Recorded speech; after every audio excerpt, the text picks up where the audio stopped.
The topic of today's discussion is how to engage with foundation relations. And we're currently a team of 4 people in the Division of Advancement, which used to be called Development and Alumni Relations. And hopefully you recently saw that we've changed our name to Advancement. And our goal is to help connect you, the faculty, and your research projects and other projects to external funders, specifically private and family foundations. So you will meet all of these team members throughout the presentation, but I'll start us off.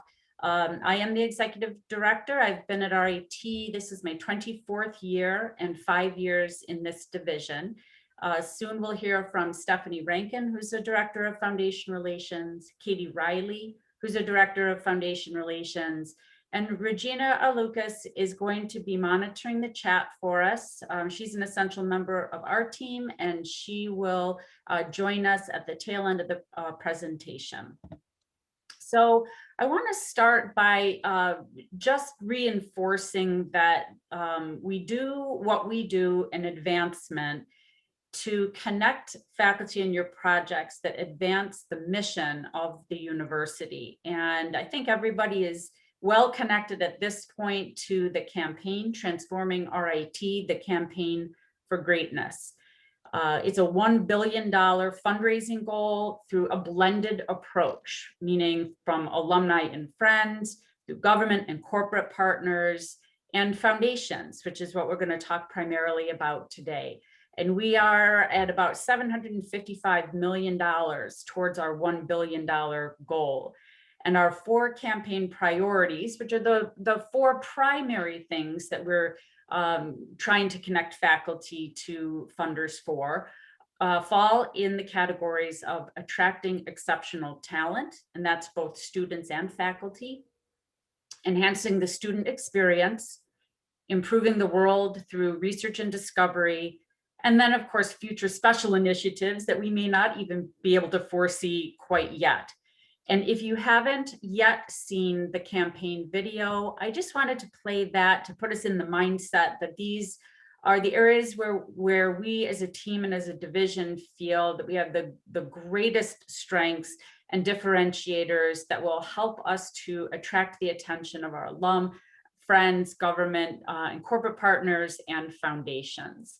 So let me start that now. So what I'd like to do next is talk about how we fit in to all of the campus partners that help connect you to external funding. So we are going to talk about foundation relations through the rest of the presentation, but you also have directors of advancement connected very closely with NTID, who you probably all know already, Brian Hensel and Nisha Sarami. There's a corporate relations team that's made up of Natalie Anderson and Joanne Vidala, also in the advancement division. And they're focused, of course, directly on making connections with our corporate partners. Regina, who's with us on this presentation today, has a unique specialty in gifts in kind.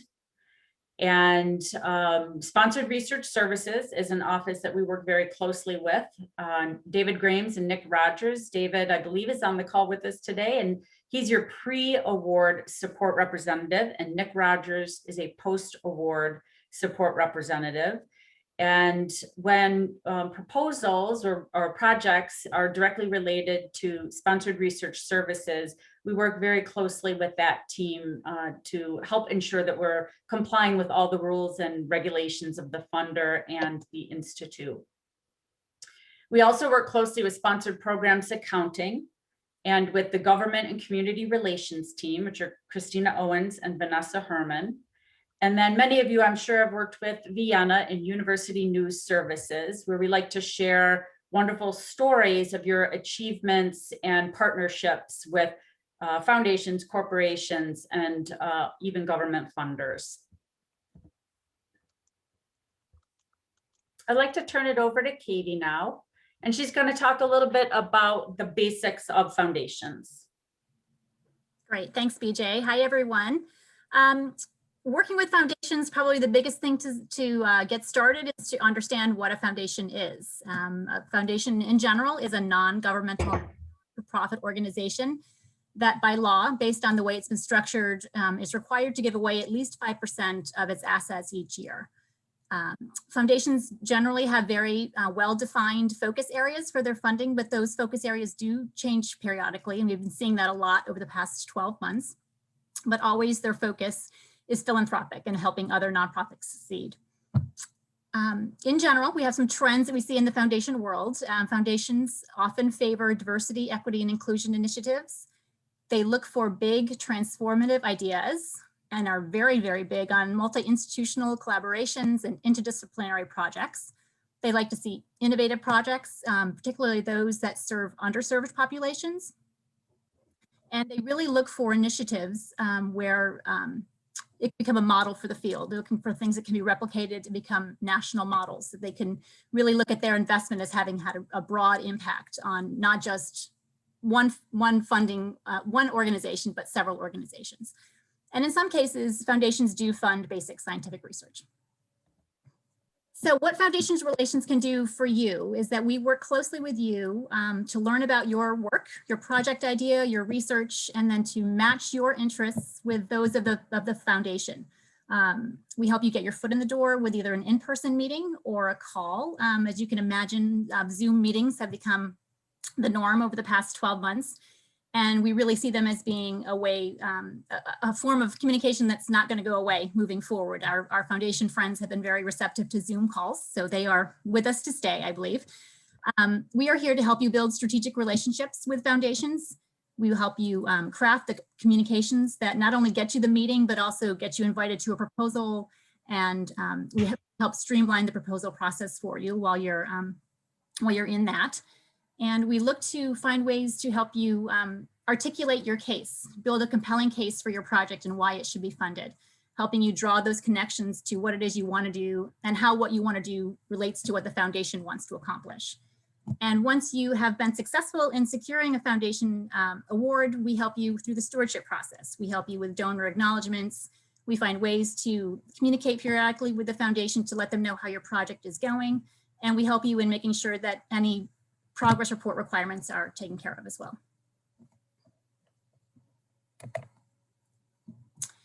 So getting to know a foundation takes some time. It's not just quite as easy as saying, I had this idea and they like to fund this, so let's run with the idea. We really have to do a lot of homework, a lot of research into what a foundation is looking for and how we might fit with them. There are several different kinds of foundations. They're listed here. You see public, private, corporate foundations, operating, non-operating. Sunset is a foundation that is has determined when it will be ending its funding timeline. Some organizations, foundations are actually established with the idea that they will only exist for a finite amount of time. I work with one in particular, the Ralph Wilson Foundation. It's founded in 2015. It will stop funding in 2035. So that lets them provide more funds in a shorter period of time and have a greater impact on the organizations they support. When you're thinking about working with a foundation, we want to look at the size. We want to look at who's who at that foundation. Who are the relevant program officers for your work? Who should we talk with to make sure that we're on the right track with what the foundation's looking for, and how can we advance that conversation with the right person? We want to make sure we understand the foundation's unique interests and mission. It's more often than not, more often than I care to admit, that I start looking at a foundation and I'm digging through a website and then I realize, oh, they only give in Northeast Ohio or something like that. Sometimes there are very specific geographic focuses that we have to make sure we know about before we decide to pursue any conversation. It's important to know who the stakeholders are, who the board members are. Look for a relationship that may exist between RIT and board members. Look for how they review proposals. Do they have external reviewers who they bring in? Do they have their own professional staff that takes care of reviewing proposals? All of that is important information to know when we craft our approach. What is their proposal submission process? Do they issue calls for proposals? Are there annual calls that we know are going to come up every June? Do they have rolling submissions? Can you submit your proposal at any point during the year? Do they have invitation only?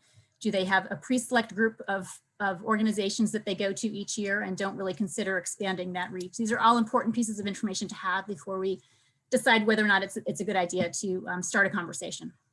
So what I'm going to do right now is take a look at one funder's website. Hopefully this works over Zoom when I switch here. Hold on one second. So this is the New York State Health Foundation. Actually an excellent example of a very well organized and easy to navigate foundation website. They are not always this easy, I have to tell you, but there's usually a ton of information that you need to sift through to get a really good understanding about what the foundation is interested in funding, who they funded before, how much they're willing to fund, all those critical pieces of information that will help us move forward. So on this website, if I were visiting for the first time, which I am not, but I would go to our grant making site. You can see here under what we fund, they're very explicit about their priority funding areas and then some other specialty areas that they have an interest in funding as well. And then within each of those, there's more information about the projects they're looking for, the impact they're looking to have, the audiences they're looking to reach. All of that's really well spelled out here. Also under the Our Grant Making tab, they have a list of their grantees. Foundations are supposed to make sure that they publicize those who have been awarded from their organization. So this is a great way to, it's a searchable database. You can see who in 2020 has received funding in a certain area. And then this really gives you a good idea of who they're funding and where, and the dollar amounts that are associated with some of the awards that they give out. So definitely a helpful tool when you're trying to figure out if a funder is really going to fit with what you're looking to accomplish. Also under this grant making tab, maybe the most important, apply for funding. This gives you a good idea of how and when they want to hear from people who are interested in applying. They have some open RFPs that they list. They have other specialty project funds and things that they highlight here. And this, when you click on these, you'll find out their process for how to do this. They have the entire RFP, which is downloadable, all sorts of information that's available here. So it takes a lot of digging through lots of layers of these types of websites, but we do this in advance of meeting with faculty, so we know what our foundation prospects do and how they do it and how that might relate to your work. One other thing I want to point out on their website, the Who We Are tab over here, they have their team listed. Not all foundations are quite as transparent in telling us who's who and what their phone numbers are and all that good stuff, but this foundation in particular lists all of their program staff. So we would know who to contact in order to start initiating a conversation. So my last slide here before I hand it over to Stephanie Rankin is to talk about how we want to get to know you. When we meet with you to learn about your work, there's some certain questions that we're most likely going to bring up. We want to know what your project is all about. If you have an executive summary that already exists, that's super helpful information for us to have. We're looking to know what makes your project unique. Why is it important? Why are you or why is your team the right group to be pursuing this funding? We want to know if your project is a proof of concept, if it's a pilot program, how is it scalable, how is it replicable? Foundations are going to want to know what population you're serving in particular, what problem you're trying to solve. Important for us and in our preliminary meetings with faculty is to know some key words about your project, including your research or the populations you're looking to serve. What are some key words that can really help us kind of dig through our foundation records and really find out prospects who might be a good fit for you. Another important piece is knowing the estimated cost and timeline for the project you're thinking about, and how much funding you need from a foundation. Obviously, if you need $15,000, that might be a different funder we would go to versus a $500,000 project. Given what we know about our foundation prospects, we would look at those dollar amounts differently and recommend that you talk to certain groups based on what you need. And then foundations are very big on knowing what your plan is for sustainability. They want to see how their investment is going to make an impact in the long term, and they want to know what your plan is going to be for after the project ends. How is their investment going to continue forward once you have your project underway? So those are some key questions that you can look for when we meet with you to talk about your project. And now I'm going to stop sharing and hand it over to Steph. It's nice to meet everyone over Zoom. I noticed some familiar names here today. And so I'm Stephanie Rankin, Director of Foundation Relations, and I'll take you through the next 4 slides, hopefully without any technical difficulties. So the getting to know you questions that Katie just discussed are really helpful in allowing Foundation Relations to have a better understanding of your funding needs and also helping to get you thinking in terms of how your research might be of interest to a foundation when we get together to meet with you to learn more. It's a really good exercise due to foundations typically seeking to fund research from a philanthropic, more make the world a better place angle. Which is in contrast from the federal grants that you might be used to writing that are more technically focused. Our meeting will also try to uncover some creative keywords that will really be helpful in us uncovering some foundation fits if we don't have any that come top of mind during the meeting, which typically does happen. And also another thing that's really helpful to us is if you have any prior writing related to your research, a concept paper, publication, or a prior grant proposal, please share that with us in advance of us meeting with you or after you meet with us. Whenever these things kind of come up, it's really helpful for us understanding your research.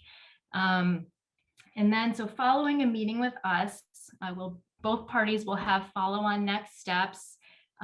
If we aren't able to pinpoint any foundations that might be a fit, what we usually do is turn over your research funding need to our amazing advancement research team. They're experts in usually uncovering about 5 to 10 really solid foundations that look to be a good fit for your research.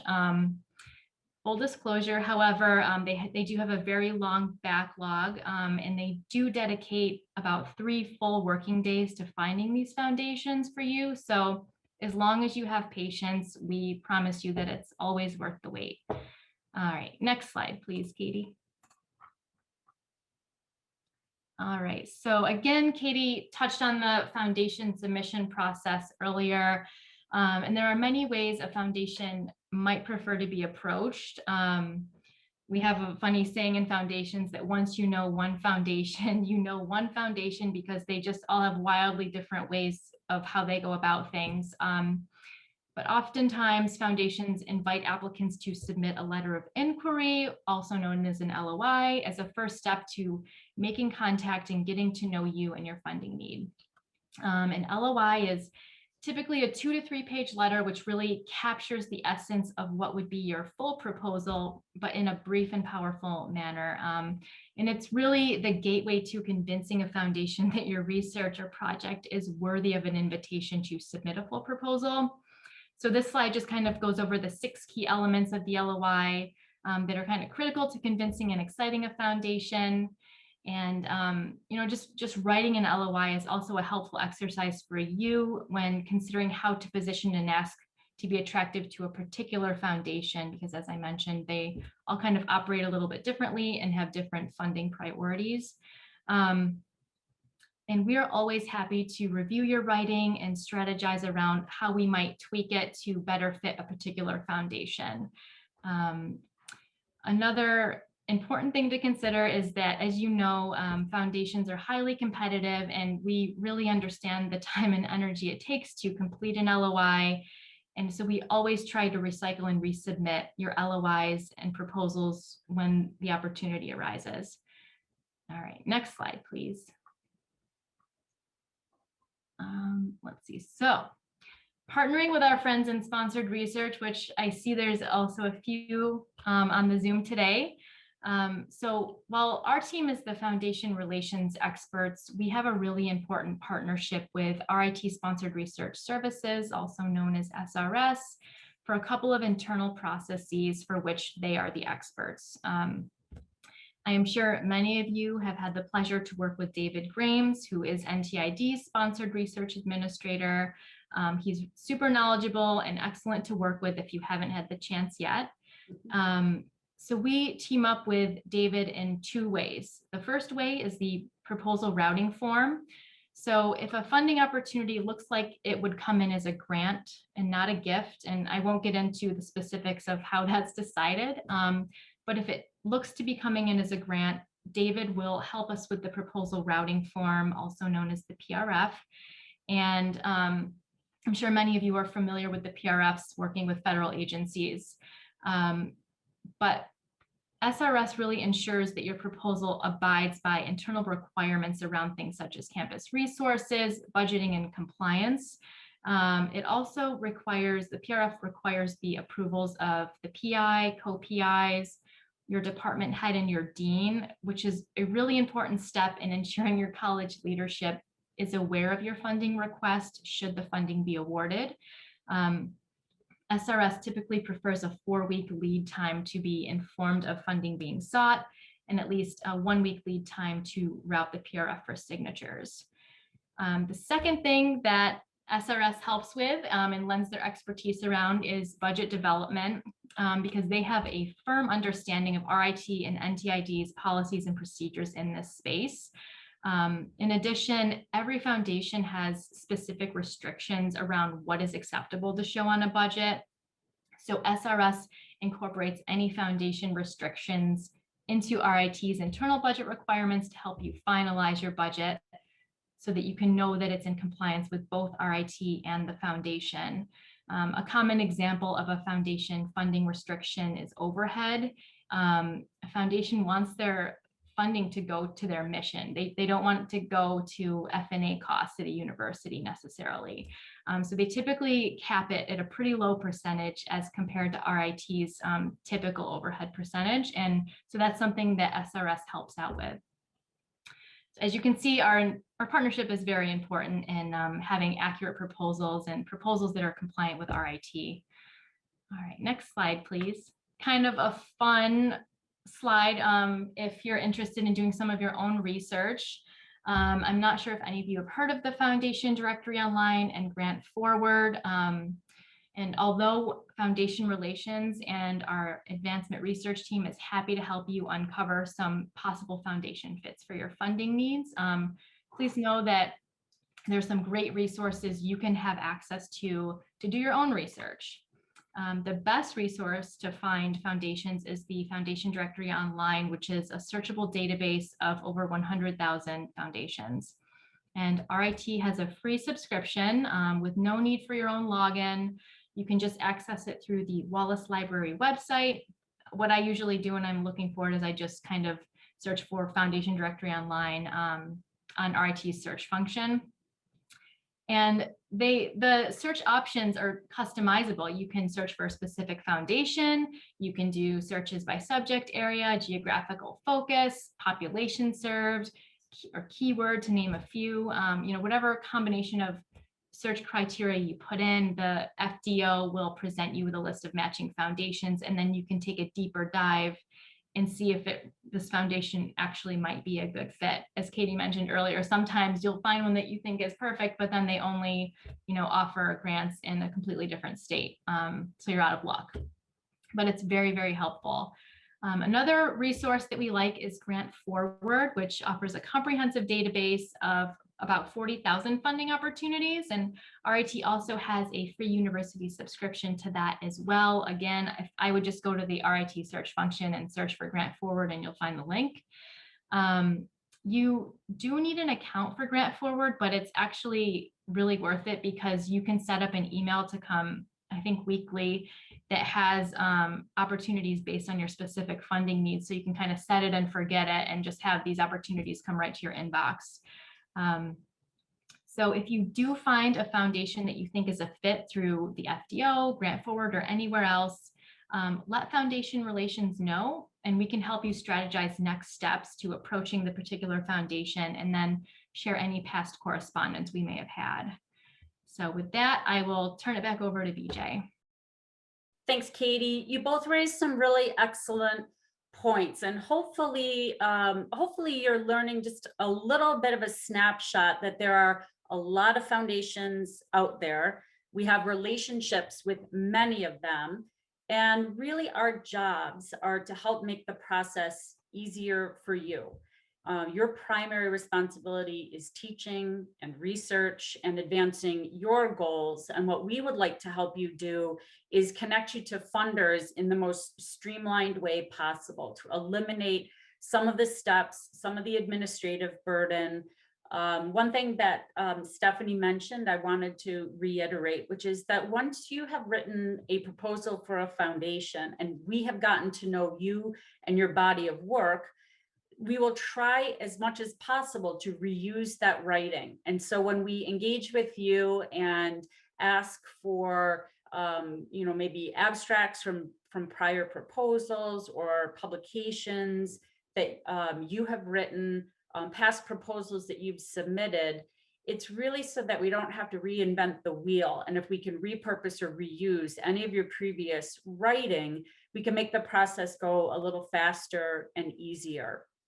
I think Jason is on this Zoom, so I'm going to call you out, Jason, because I think you have a great story about engagement with foundations. And I wanted to talk specifically about the Research Corporation for Science Advancement. They came to campus for a campus visit, and not all foundations will do that. And that was in 2019, and they had an opportunity to meet Jason and many other physicists and astrophysicists in the Center for Computational Relativity and Gravitational Waves.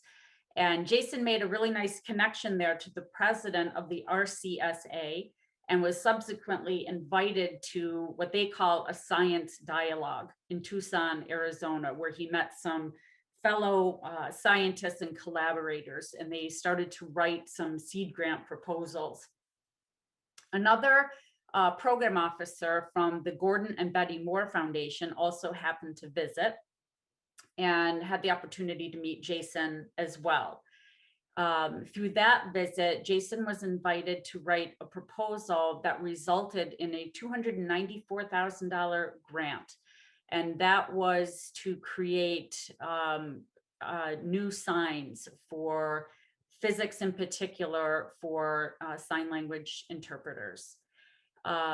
He later leveraged the connections that he had made at the RCSA to write a grant that was approved for $296,000 from the NSF.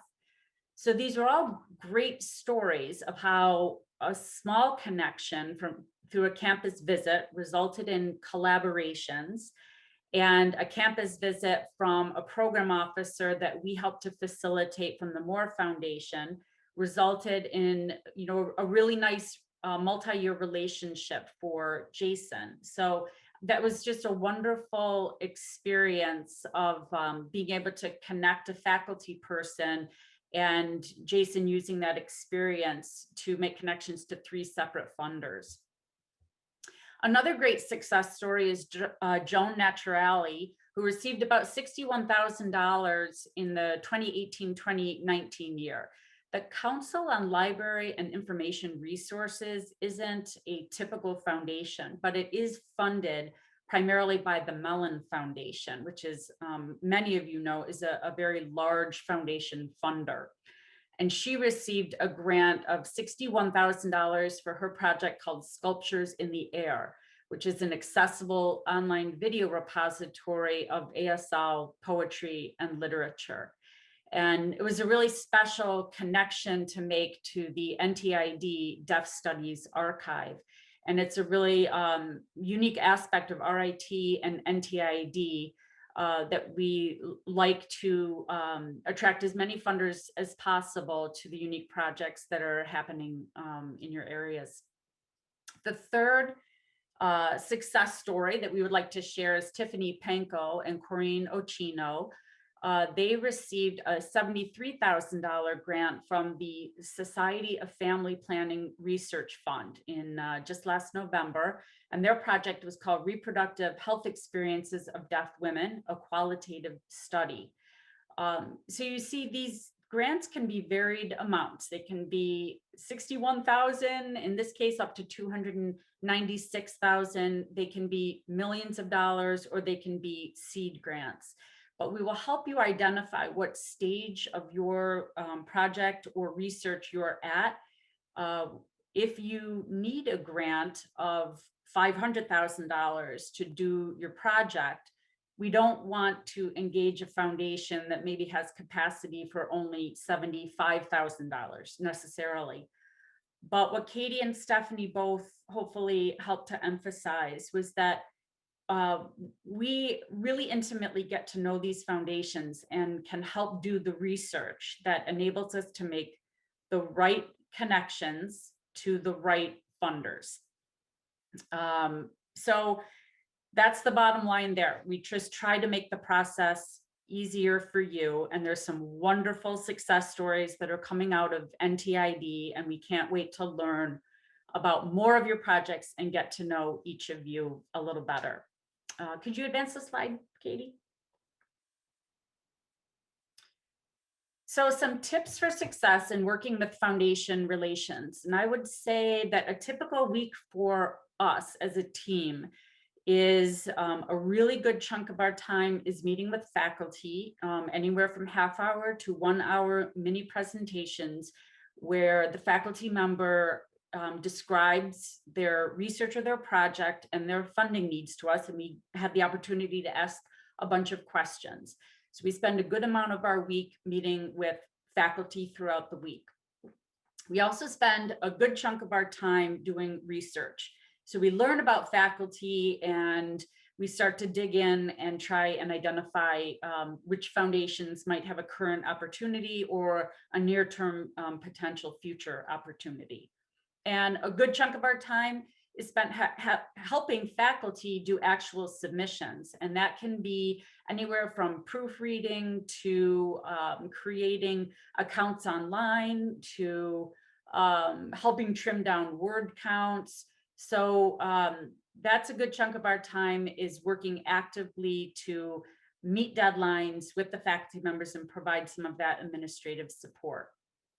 So tips for success for you all would be first to meet with us and tell us about your work.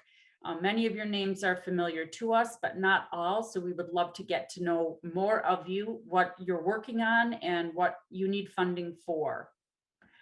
As we get deeper into proposal submission process, we always want to remember to work with our sponsored research services friends to do proposal routing forms. They're a very, very busy team, so we want to make sure that we are giving them ample time to do their end of the work if the proposal you're writing is more in the grant category than a philanthropic gift category. Next to do is to do your homework. We need to all collectively understand the foundation's goals and be prepared to show how your project will help them meet those goals. And this is a little different approach to other funders that you may be used to communicating with. A foundation has a very specific mission, and the conversation that we have with them is more about how we can help them, as opposed to, I have this project and I need your funding. Would you support my project with your money? The conversation is really more about what is important to them and how can we be additive to their mission. And we do this by looking at their past grantees, who they typically fund. We help by reaching out to peers who have been funded to see if we can learn any additional tips or tricks that will help us be more successful. And we help you customize your writing to be sure that we are really matching what you are able to achieve with your project and what the foundation is willing and ready to fund. And then, as Stephanie mentioned, we need to be mindful to follow the foundation's unique process. And so in general, we do not advise you to reach out to a foundation on your own without consulting us first. And we may ultimately say, it's all right if you want to make initial contact, or it's fine if you want to connect this person, especially if you have a relationship with somebody at that foundation. And we would love to know about that if you do. But in general, the foundations have very specific requirements for how they would like to be communicated with. Sometimes they're very open to having a phone conversation or a Zoom conversation. Sometimes they're very accessible by email, and they will be glad to go back and forth and provide feedback and answer questions by email. And sometimes they just want you to submit the letter of inquiry in a format similar to what Stephanie shared, that says, look, just give us an idea of your project. And if we're interested, we'll circle back and ask you for a little bit more information. So we want to be mindful to follow the foundation's unique process. And because Katie and Stephanie and I have had a lot of years of experience now with these foundations, we can help you cut through some of that administrative burden and let you know exactly what the process is and the best way to initiate that. So a few things to remember. Please include us if you are hoping to engage a foundation. It's important for a number of reasons. And of course, the primary reason is we'd like to make it easier for you and we would like to help you maximize your success. But there's another important reason, which is that sometimes we are only permitted to submit one proposal as a university or a limited number of proposals as a university for any funding cycle. So we do want to make sure that we are coordinated and that as a team, a foundation relations team and division, we're putting forward the correct number of proposals and the ones that we think are the most likely to be funded in that cycle. The good news is some foundations, many foundations, have more than one funding cycle per year, and we can help you navigate that as well. So if you aren't ready for a particular deadline, or we have maximized our submissions for a particular deadline or funding cycle, you might be a good fit for the next funding cycle. So the more we know about you and your goals and your project readiness, the more we can help you with that relationship with the funder. And then my final point before we open it up for questions is don't give up. It is a long process. Foundation funding usually requires some back and forth with a program officer, and it may require a little bit longer than usual wait for your proposal to be delivered to the foundation's board and for a funding decision to be made. And so patience is really a virtue when you work with foundations. And luckily, Katie and Stephanie and Regina and I have a lot of patience and a very sunny outlook and disposition. And so we just don't get deterred when we receive a negative funding decision, and we just keep trying. If it's not right with that foundation, we'll try to seek feedback to help you strengthen your proposal for a future submission. But it does take perseverance and it does take patience. So we generally advise, as do our friends in sponsored research services, to not put all your eggs in one basket. And if you are really excited about seeking funding for your proposal and your project, we need to go at it with a number of different avenues and to try other funding opportunities in addition to federal, foundation, alumni, friends of the university. So use all of us in that campus partners slide that I shared in the very beginning. There may be a fit with corporations, government funders, foundations, alum, friends of the university. And so you want to make sure that you're connected to all of the resources on the advancement team that can help maximize your success. And so with that, we would love to answer any questions that you have. And Regina's been keeping track. Please feel free to put them in the chat and we would be happy to clarify anything or answer any questions. And I would also like to thank the interpreters. I know we talk fast and that was a lot of information all at once. Regina, do you have any questions yet? There are no questions yet.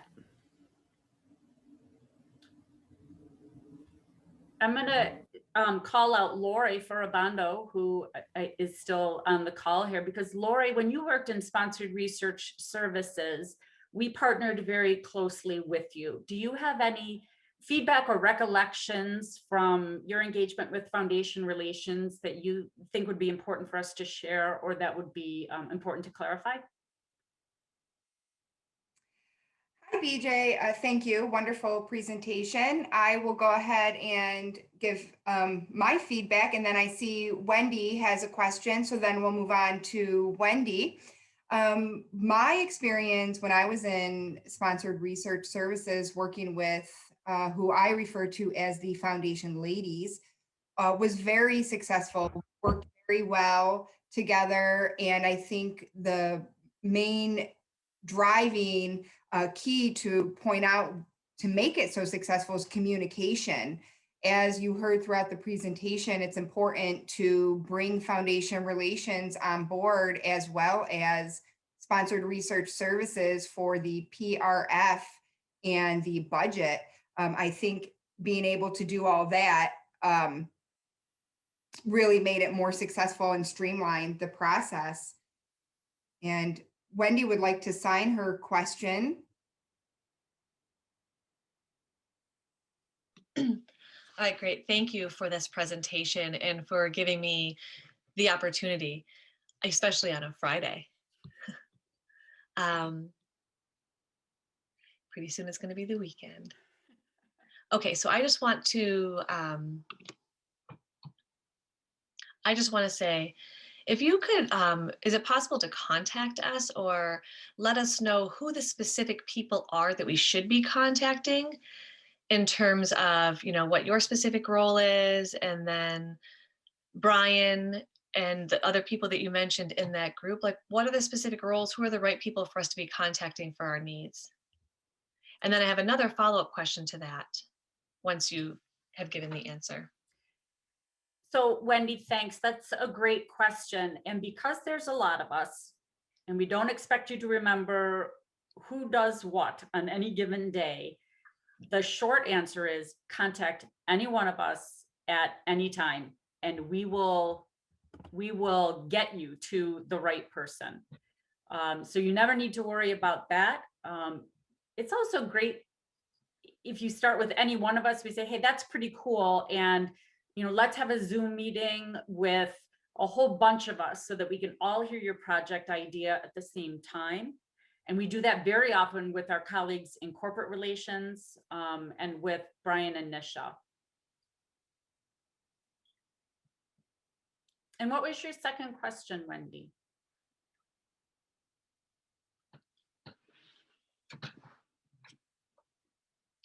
My next question is, often foundations don't have F&A, like, other grants, might be required. There was some type of percentage, like a 47% type thing. Are you aware of that? And what can you explain about that? Yes, Stephanie, do you want to answer that? I think that was part of your slide. Sure, I'd be happy to answer that.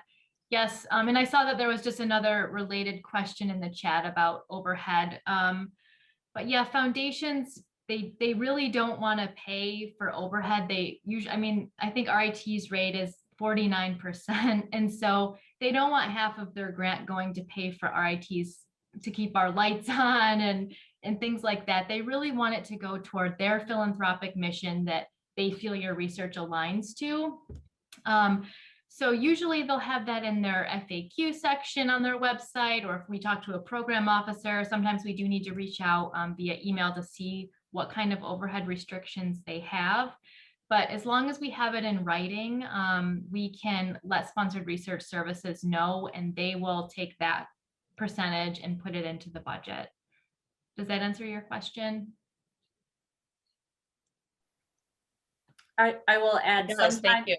I will add sometimes they allow 0%, and we have seen that they sometimes allow up to 15 or 20%. And that makes it very appealing to work with the foundation, because more of the money that you are granted can go towards your actual research project. And it's F&A is a great and essential thing for the university. So this is definitely an exception. Okay, great. Thank you. Okay, we do have one question that came in the chat from Bob Pollard. I used to be familiar with an organization known as Rochester Grant Makers. They were a collection of local foundations that used a common application form and published a binder of participating foundations every few years. Last I checked, I couldn't find them. Are they still around? I don't have experience with Rochester grant makers, but I do have experience with the common application. Katie, is that organization familiar to you at all? It is, but from some years back. It was in another life, another development life for me, a good 10 plus years ago. So I'm not sure if they are still intact as an organization, but certainly the common application is used by many of our local funders, which is kind of a blessing and a curse because it's not always the easiest application to work with, but at least we know what they're going to ask and the information that they want to see. It really, the smaller local funders often use the common app rather than having to create their own application. But I don't know about the Grantmakers Forum recently. I haven't seen anything about that. I'd like to think they're still around, but I haven't seen anything. I haven't either. Thanks, Katie. Sure. I will say something too, if I could just add this, I know it didn't come up in our slides, but more and more foundations are moving to these grants portals that we need to work in. And sometimes they can be very cumbersome. They have required fields for their letters of intent or their applications where it has to be a specific number of characters that you can use. So Stephanie and BJ and I all work with you to kind of get your full ideas on paper, and then we take care of some of the wordsmithing and editing down your content so that it fits with the requirements of these grants portals. We also can take care of attaching things like RIT's organizational budgets and our audited financial statements and our IRS letters of determination letter and all of those essential pieces that go along with an application that you don't have access to. So those are just more ways that we can be helpful to you. We're a resource for all of that. That's a great point, Katie. Some of these portals require that the PI or the principal investigator does the submission. For some, we hold the university account and we do the submission, and for others, Sponsored Research Services holds the university account and they have to do the submission. So it really depends.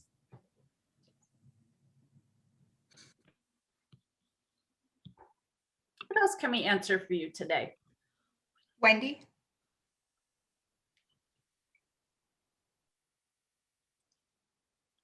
So RIT has SRS.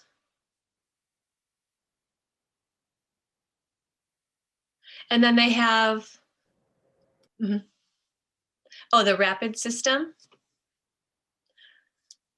where it will list all of the proposals, who, how much, all of the information, who's been awarded, who has not been awarded.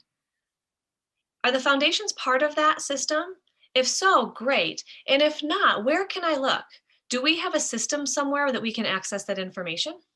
That's a great question, Wendy. Foundation proposals, whether funded or not, will exist in Rapid if they are sponsored research, and sponsored research has helped with this submission, and they are then tracked through sponsored programs accounting. But if it's a philanthropic gift and not a grant, those proposals exist only in our database in advancement, which is called Advance. And that is not accessible outside of our organization. But if you had a question, Wendy, at any time, who has funded, work like this, or has this foundation ever supported faculty at RIT, just reach out to us and we can pull that information for you.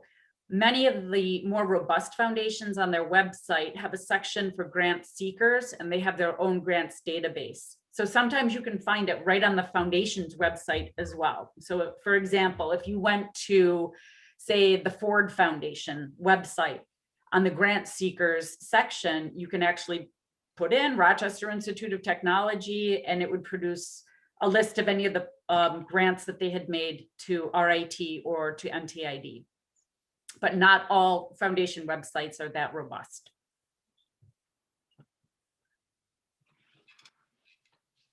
And would any of our friends from Sponsored Research Services like to weigh in? I see a couple of you, and you are, of course, welcome to comment on anything that you feel would be helpful in the partnership between foundations and sponsored research services, please feel free to jump in also. Great. We are always available to answer any questions that you have, to help you develop your ideas, to have a preliminary discussion about the direction of your research, even if you are not ready yet. We do this all the time, every week. We meet with faculty who we may have met with 6 months prior, just as a check-in. How are you coming along? What are your goals? And we are always happy to meet with you and to speak with you. So please know that the invitation is open. We are only successful as a division of advancement if we connect strongly with the faculty and help you to achieve your goals. So please know that that invitation is always open, that we are here really as a service provider to make it easier for you to seek the funding that you need for your research and for your projects. And it can be time consuming and it can be a long process, but the effort is not wasted because we will do everything that we can to make the proposals that you produce as efficient as possible and to use them in as many ways as possible to attract the funders that you're seeking. So with that, Lori, I'll turn it back to you if you have any other parting thoughts. BJ and Stephanie and Katie, thank you so much for your presentation. I think it was a lot of information. And if you're open to it, we would love to be able to share your PowerPoint with the faculty or the attendees. Is that okay? Great. Nancy Starr will send that out. And I see that we did have an additional question from someone that kind of related to something you already answered. BJ, it says, is there anywhere on RIT's site where faculty and staff can see all existing foundation funded grants? And it looks like Regina went ahead and answered that in the chat. If it's sponsored, you can see it through Rapid. If it's a gift, they have the site and it's accessible to your department only. But as BJ said, you can reach out to the team and get information. And I also want to know if any of you want to reach out to Foundation Relations, but you might not remember who to reach out to, you're always welcome to reach out to me and I can connect you with the department. I do have a relationship with the Foundation ladies, so I can also be a contact to help get you over to the right person. I think that it is very crucial to work with Foundation Relations when you're thinking about a foundation, because like the team said, they already maybe have a relationship with that specific foundation. So yes, work with them and SRS. I don't think, and I don't think any of our SRS folks on the line right now want to chime in. Maybe they didn't prepare for video, like I have, as you can see. But we do have another question in the chat, or not a question, but a statement saying that you can specify a foundation in Rapid when you're searching. There are a lot of search functions. And if you want help to use Rapid, RAPID, then please reach out to me and I can give you the link. I can walk you through how to use it. It's very user-friendly. You just need to use your RIT login information.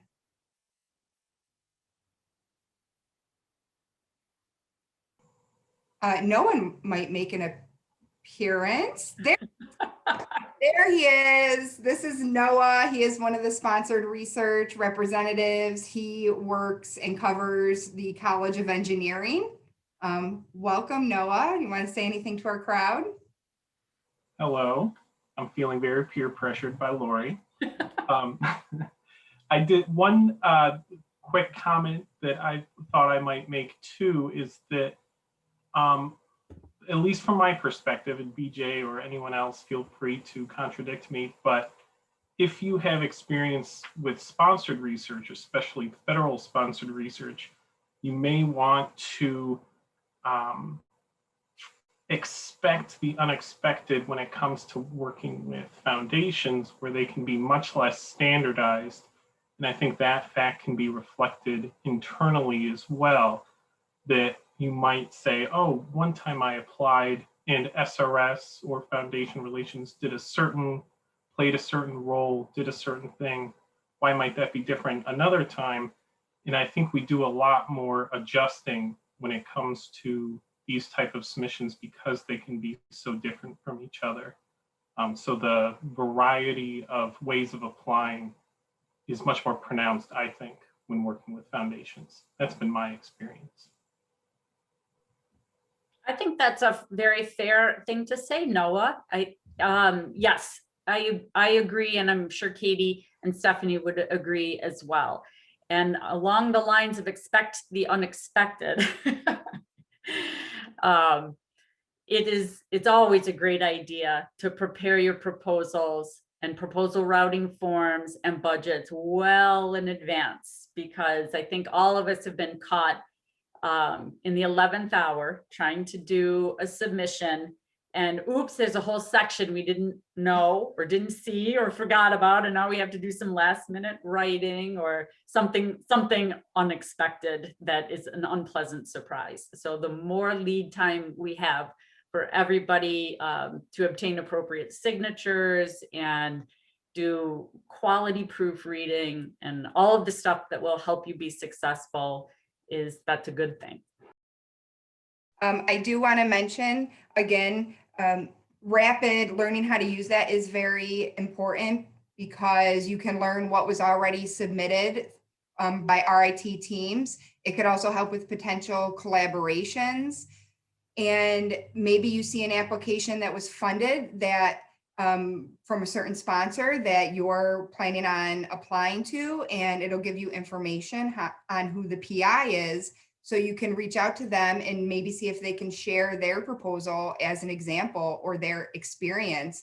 In my experience, I found that people are more than willing to share their experience or their proposal, not the budget section, of course, but in general.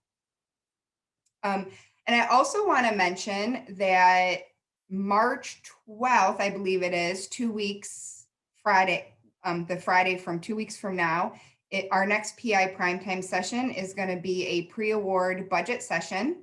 So I encourage you all to attend that to learn about building your budget. And it's going to apply to whether it's a federal grant or even if it was foundation, you'll still learn about the different sections of a budget. So I encourage you to do that. And also we are working on a session in the fall on finding funding opportunities where we'll mention RAPID again, maybe even take a peek at it. That workshop's still being developed. So when you fill out your evaluation, if you can think of any other topic ideas or additional questions you have, feel free to put them in the evaluation. Feel free to reach out to me directly and feel free to reach out to the foundation ladies. I think that is all the questions we have. We're going to finish a little early here. And thank you to our interpreters. Nancy just put the link to the evaluation in the chat. We would love to hear your feedback. And I'm just going to check the chat one more time to see if we have anything else incoming here.